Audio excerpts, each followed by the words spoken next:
She lost her twins at birth. What the doctor said left me disgusted. Welcome back and enjoy the story.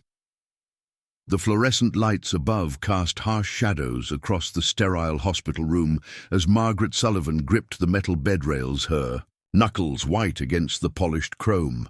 The rhythmic beeping of monitors filled the silence like a mechanical heartbeat punctuating the devastation that had just shattered her world. Dr. Harrison's words echoed in her mind, delivered with the clinical detachment of someone reading a grocery list. "We lost both twins during the power outage. I'm sorry for your loss." The storm outside Chicago's Mercy General Hospital had been unprecedented, a violent tempest that knocked out power for nearly 3 hours. Margaret remembered hearing her babies cry, feeling their tiny bodies against her chest for those precious few seconds before the lights went out and chaos descended. Now in the aftermath, she stared at the empty bassinet beside her bed, its pristine white sheets mocking her with their untouched perfection. Her husband, Robert, sat hunched in the corner chair, his usually strong shoulders sagging under an invisible weight. His construction worker's hands, calloused from years of building homes for other families, trembled as he tried to process the incomprehensible loss. "Maggie," he whispered, his voice cracking like dry timber. "We have to find a way through this," but Margaret couldn't accept it. Something gnawed at her consciousness, a mother's intuition that screamed against the sanitized explanation they'd been given. She had felt those babies kick inside her for months, had spoken to them, sung to them, promised them a world full of love and possibility. The sudden silence felt wrong, felt staged, felt like a lie wrapped in medical authority. The hours crawled by like wounded animals. Nurses moved through the corridors with practiced efficiency, their rubber-soled shoes squeaking against polished linoleum. Margaret watched them all, noting the way certain staff members avoided eye contact, the hushed conversations that stopped abruptly when she approached the nervous energy that seemed to permeate the entire maternity ward. When she demanded to see her children's bodies, Dr. Harrison's response came too quickly, too smoothly rehearsed. "The hospital policy during emergency situations requires immediate cremation," he explained, adjusting his wire-rimmed glasses with fingers that trembled almost imperceptibly. There was no time to wait for family consent, given the circumstances. The words hit Margaret like physical blows. No time, no consent.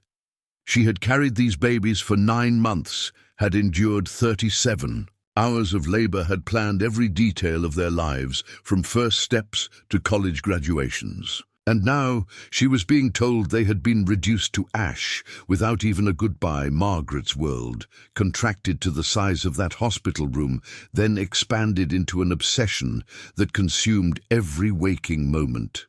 She returned home to a nursery that Robert had painted sage green, neutral enough for any combination of boys and girls. 2 cribs stood like monuments to dreams, deferred their mobile of dancing elephants still spinning lazily in the afternoon light, streaming through gingham curtains. Robert tried to pack away the baby clothes, the unopened boxes of diapers, the carefully assembled high chairs that would never hold their intended occupants. But Margaret couldn't let him. Instead, she spent hours in that room, rocking in the glider chair she had picked out months earlier, her arms wrapped around emptiness, humming lullabies to children who might never hear them. Sleep became a stranger. Food lost all taste and meaning.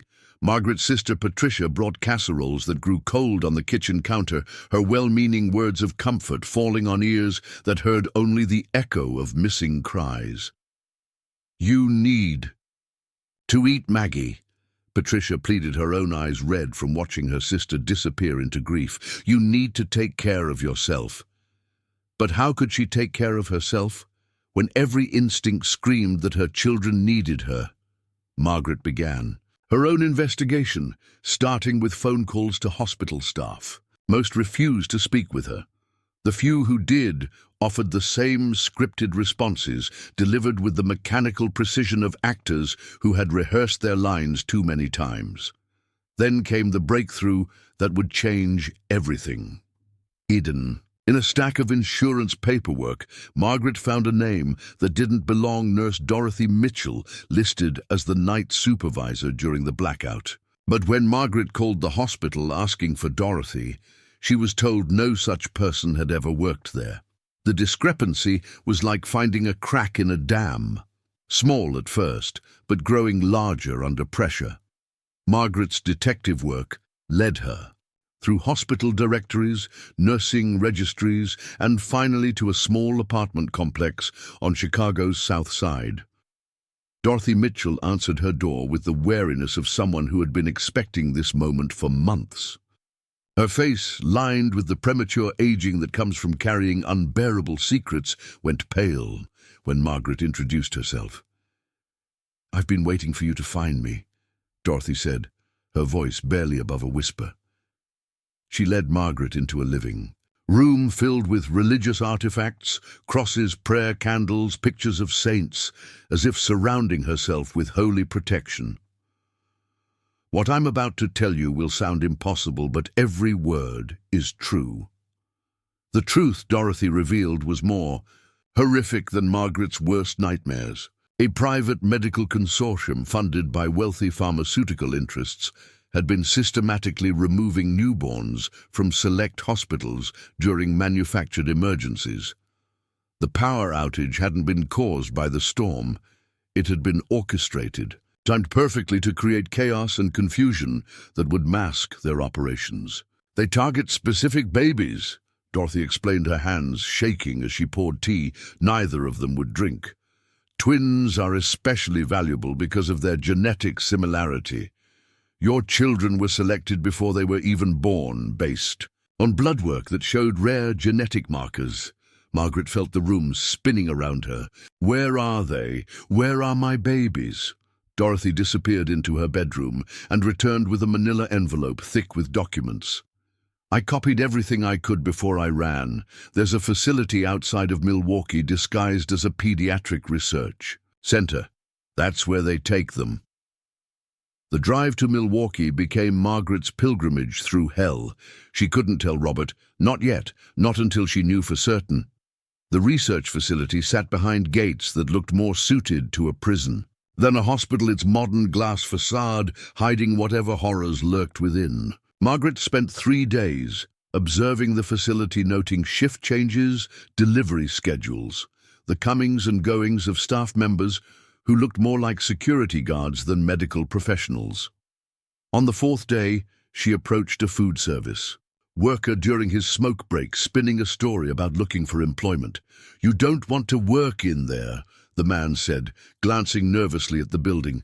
"Strange things happen in that place. Babies come in, but you never see them leave." With help from the food service worker, whose own conscience had been troubling him for months, Margaret gained access to the building during the overnight shift.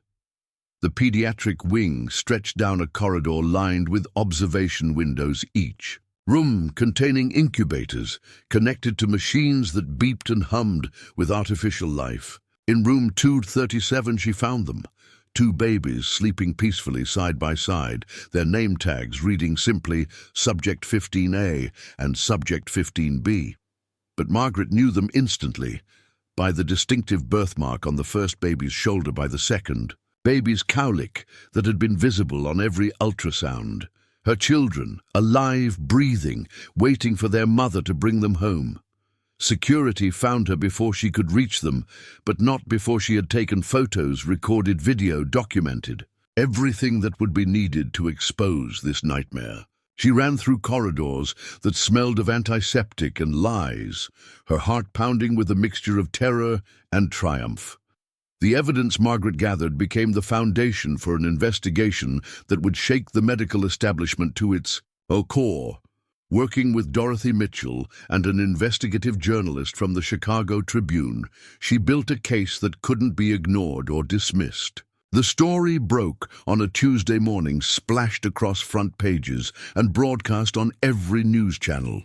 Within hours, federal agents were storming the Milwaukee facility, rescuing 17 children and arresting dozens of staff members involved in what prosecutors would later call the most sophisticated child trafficking operation in modern American history. Margaret stood outside Chicago Mercy General Hospital exactly 6 months after the night that had changed everything.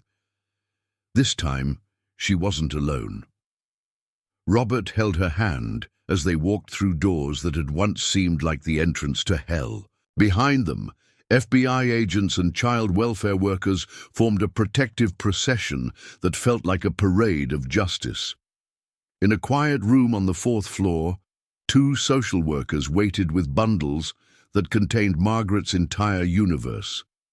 The babies were older now, their faces more defined, their eyes alert and curious as they took in the unfamiliar surroundings. Margaret's hands trembled as she reached for them, afraid that they might disappear again, afraid that this moment might be another cruel dream.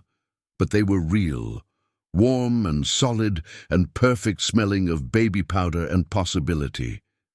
She named them Thomas and Sarah, names she had whispered to empty cribs during the darkest months of her life.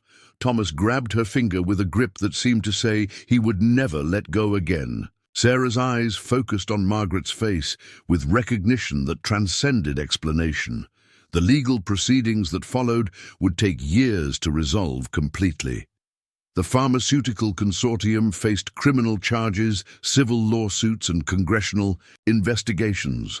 The hospital administrators who had participated in the scheme were stripped of their licenses and faced prison sentences. Dorothy Mitchell became a whistleblower whose courage inspired federal legislation protecting newborns and their families from similar exploitation. Margaret returned to the nursery that had waited patiently for its intended occupants.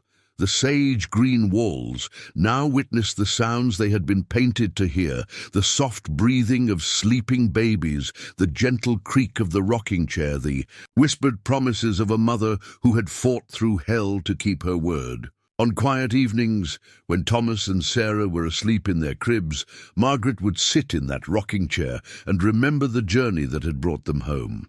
She thought about the moments when giving up would have been easier, when the world seemed determined to convince her that her instincts were wrong, that her children were gone forever. But she had learned something that no amount of medical authority or institutional power could shake. A mother's love is the most powerful force in the universe, capable of moving mountains, exposing lies, and bringing children home from the darkest places imaginable. Her twins hadn't died in that hospital room. They had simply been waiting for their mother to find them. In interviews that followed, Margaret would always end with the same message: trust your instincts, question everything. Never let anyone convince you to stop fighting for your children. Her story became a beacon of hope for other families facing similar situations, proof that sometimes the impossible is just another word for what hasn't been accomplished yet. The nursery walls that had once echoed with emptiness now rang with laughter, with the sounds of children who had survived the unthinkable and returned to claim their rightful place in a family's heart. And in those sounds, Margaret heard the voice of every parent who had ever refused to give up, who had ever chosen love over surrender, who had ever believed that some battles are too important to lose.